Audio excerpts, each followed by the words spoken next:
Holidays-nale, adu namma GT Holidays da. GT Holidays, South India's #1 travel brand. You know you are special when you're with GT Holidays.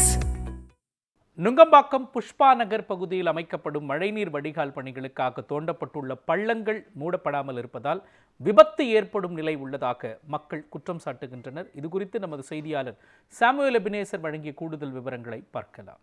Chennai நுங்கம்பாக்கத்தில் இருக்கக்கூடிய புஷ்பா நகர் housing board பகுதியில் நாம் நின்று கொண்டிருக்கிறோம். இந்த பகுதியில் பார்த்தோம்னால் குறிப்பாக இந்த குடியிருப்பு வாசிகள் இருக்கக்கூடிய பகுதியிலே இந்த வடிகால் வாரிய பணிகளானது நடைபெற்று வருகிறது. குறிப்பாக 15 நாட்களுக்கு மேலாகியும் இந்த பணிகளானது நிறைவாக படவில்லை என்றும் பொதுமக்கள் குற்றச்சாட்டானது வைக்கின்றனர். குறிப்பாக இந்த பகுதியில் அதாவது மிக பழமை வாய்ந்த வீடுகளானது இருக்கக்கூடிய நிலையில் அருகாமையில் இருக்கக்கூடிய மரக்கிளைகள் அனைத்தும் வீட்டின் மேலே அதாவது விழக்கூடிய அபாயங்களும் ஏற்பட்டு வருகிறது. குறிப்பாக மின்சார டிரான்ஸ்ஃபார்மர் மின் பருகமான அதாவது பெட்டிகளானது ஆங்காங்கே சாலையோரத்தில் வைக்கப்பட்டிருக்கக்கூடிய இந்த டிரான்ஸ்ஃபார்மர் அருகாமையிலே இந்த பணிகளுக்காக பயன்படுத்தக்கூடிய இரும்பு கம்பிகளானது அது ஆபத்தான முறையில் சாலை ஓரங்களிலே போடப்பட்டு மக்களை அச்சுறுத்தக்கூடிய வகையிலும் அதே போல சாலையில் வாகன ஓட்டிகளை அச்சுறுத்தக்கூடிய வகையிலும் அதாவது போடப்பட்டிருக்கிறது. இது மட்டுமல்லாமல் இந்த பணிகளை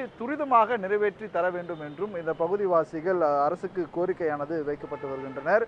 முறையாக இந்த பகுதியில் இருக்கக்கூடிய குடியிருப்பு வாசிகள் பலமுறை அதிகாரிகளிடமும் அதாவது தங்களுடைய கோரிக்கை வைத்தாலும் அதிகாரிகள் அதை முறையாக செவி கொடுத்து கேட்கவில்லை எனவும் குற்றச்சாட்டானது வைக்கப்பட்டு வருகிறது.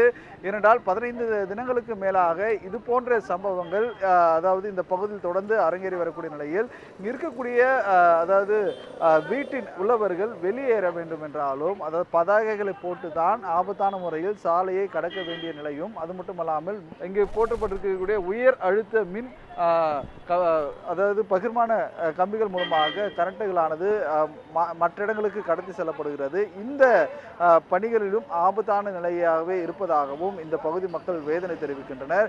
குறிப்பாக உடனடியாக மாநகராட்சி நிர்வாகம் இந்த பணிகளை இந்த ஒப்பந்ததாரரிடம் அதாவது வலியுறுத்தி உடனடியாக முடித்து தர வேண்டும் என்றும் அதை கோரிக்கை வைக்கின்றனர். இது மட்டுமல்லாமல் இங்கு இருக்கக்கூடிய மின்சாரத்துறை அதிகாரிகளும் இந்த டிரான்ஸ்ஃபார்முக்கு அருகாமையிலே போடப்பட்டிருக்கக்கூடிய இந்த கம்பிகளை அகற்ற வேண்டும் என்றும் அது மட்டுமல்லாமல் தரமற்ற முறையில் இங்கே மின்சாரங்களுக்கு அதாவது இந்த கனெக்ஷனை கொண்டு செல்வதற்கான அதாவது ஆபத்தான நிலையில் இந்த வயர்களானது அமைக்கப்பட்டிருக்கிறது. அதையும் அகற்ற வேண்டும் என்பதும் இந்த பகுதிவாசிகளின் கோரிக்கையாக இருக்கிறது. உடனடியாக மாநகராட்சி இந்த பணிகளை மேற்கொள்ள வேண்டும் என்பதே இந்த பகுதிவாசியின் கோரிக்கையாக இருக்கிறது. ஒளிப்பதிவாளர் சுந்தருடன் செய்தியாளர் Samuel Ebenezer, news 7 Tamil, Chennai. தோண்டி போட்டு அப்படியே போயிட்டாங்க. இங்கே மூடவும் இல்லை ஒன்றுமே இல்லை, மண்ணை அப்படியே மேலோடு மூட்டு போயிட்டாங்க. வண்டி வருது, சேராகுது, மெதிக்கும் போது இதுவாகுது. ஸ்கூல் பசங்களாம் போகிறாங்க, குழந்தைங்களாம் போகிறாங்க. வண்டி இப்போ சரி விழுந்து ஆக்சிடென்ட்லாம் ஆகுது நிறைய. அப்படியே விட்டுடுறாங்க. ஒன்று மூடணும், மூடாமல் போயிடணும். கரண்ட் பாக்ஸ்லேயும் இங்கே இருக்குது. குழந்தைங்க குட்டி பசங்க போகிறாங்க வராங்க, ஸ்கூல் பசங்களாம் போகிறாங்க.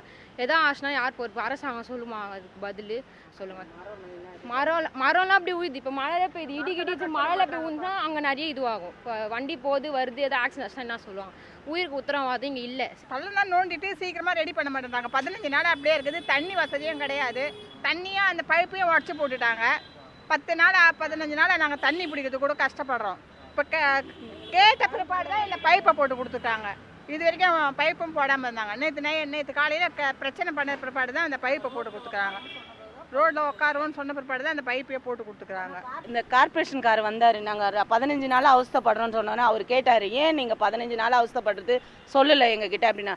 எப்பா நாங்கள் அவங்கக்கிட்டே சூப்பர்வைசர்கிட்ட சொன்னால் கூட அந்த கான்ட்ராக்ட் சூப்பர்வைசர் கிட்ட சொன்னால், நீ என்னம்மா நான் அதெல்லாம் பண்ண முடியாதுமா, கார்பரேஷன்காரங்க தான் பண்ணுறோம், நாங்களாம் பண்ண முடியாது. ஏன்பா இப்போ எனக்கு வந்துச்சு பிரச்சனை, நாளைக்கு உனக்கு வராதப்பாண்ணா. எங்களுக்கெல்லாம் வந்தால் நாங்கள் இப்படி தாம்மா பொறுமையாக இருப்போம், நீங்கள் தாம்மா இப்படி பண்ண. 15 நாள் ஆகுதுப்பா, ஒரு ரெஸ்பான்சிபிளே கிடையாது. நாங்கள் கேட்டாலும் நீ திமிராவே பதில் சொல்கிறாரு. அவர் எதுவுமே ஒரு ரெஸ்பான்சிபிலிட்டி கிடையாது. அவர் பேர் என்னன்னு தெரில. அவர் 2 பேர் வந்தானுங்க, 2 பேரும் அப்படிதான் பேசுகிறாங்க. நாங்கள் அப்படிதான் இருப்போம்மா, நீ எங்கே போறியோ போம்மா, நீ யார்கிட்ட சொல்கிற சொல்லுமா அப்படின்றாங்க. எதுவுமே நாங்கள் பண்ண முடியாத அளவுக்கு இருக்கோம். ஜனங்க பொதுமக்கள் ஜனத்துக்கு தானே எல்லாம் பாடுபடுறோம், அரசாங்கம் அதுக்கு தானே இருக்குது. நீங்கள் இதுமாரி பண்ணிட்டு போனால் எப்படி அப்படின்னு கேட்ட பிறகு உடனே டீப்பு கூட நாங்கள் வாங்கி தரணும், நாங்கள் எல்லாம் செய்யணும்னு சொல்கிறாங்க. அப்போ நாங்கள் செய்கிறதுக்கு அவங்க என்னத்துக்கு? அவங்க உடச்சி போட்டு போயிட்டாங்க. அப்போ நாங்களே செய்யணும் செய்கிற அளவுக்கு இருந்திருந்தா நாங்கள் இங்கே இருக்க மாட்டோம். சின்ன குழந்தைங்களாம் வந்து விளையாடுதுங்க, அதுங்களாம் வெளியே வந்து நிற்கிதுங்க. இந்த மாதிரி அரசாங்கம் இந்த பண்ணுறதுக்கு இந்த மாதிரி நாங்கள் உத்தரவாதமே கிடையாது, உயிருக்கு உத்தரவாதம் கிடையாது. சின்ன குழந்தைங்க வந்து நிறைய பேர் வேலைக்கு போகிறாங்க, கொள்கிறாங்க. நடு ரோட்டில் எல்லாம் வண்டி கிண்டிலாம் போகுது. இந்த டைமில் யாரும் நடமாட்டம்லாம் போக முடியல. எங்களால் ரொம்ப கஷ்டமாகுது. அரசாங்கம் இந்த மாதிரி பண்ணுறதுக்கு இந்தமாதிரி சரியாக அதெல்லாம் முறை கிடையாது. இந்த மாதிரிலாம் எங்களுக்கு ஒன்று மரத்தை அடிக்கணும், மரத்தை அடிக்காத இருக்காங்க.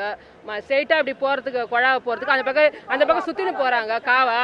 அந்த மாதிரி இருந்தால் எப்படி சார்? ஒரு மரத்தை இடிக்கிறதுக்கு இவ்வளோ இது பண்ணுறா, சுற்றின்னு வராங்க. எதுக்கு அந்த மரத்தை இடிக்க வேண்டியது? அந்த வீடு மேலேயே அப்படியே சாஞ்சி இருக்குது அந்த மரம். அப்படியே அந்த மரம் சாஞ்சி இருந்தா வீடுக்கு எதுனா சேதாரம் ஆயிடுச்சுன்னா என்ன பண்றது? நாங்க சொல்லி பார்க்கலாம்.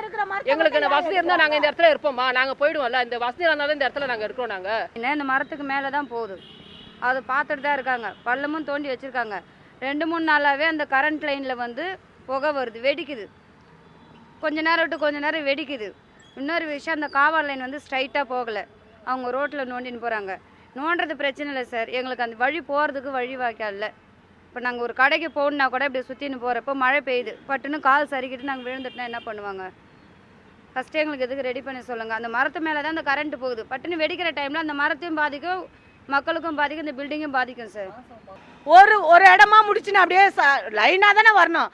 எதுவுமே முன்னெச்சரிக்கை கூட இங்கே இல்லாமல் இடித்தாங்க. இங்கே இந்த இதுவை நாங்கள் ஏன் சொன்னாங்க, நாங்கள் இடிப்போம் அப்படின்றாங்க. நாங்கள் என்ன ஏழை ஜனங்க என்ன பண்ணுவாங்க? ஏன்பா அங்கெல்லாம் பண்ணாத ஏன்பா இங்கே வந்தேன்னு கேட்டால் எங்கள் இஷ்டம், நாங்கள் அப்படி தான் வருவோன்னா என்ன பண்ண முடியும்?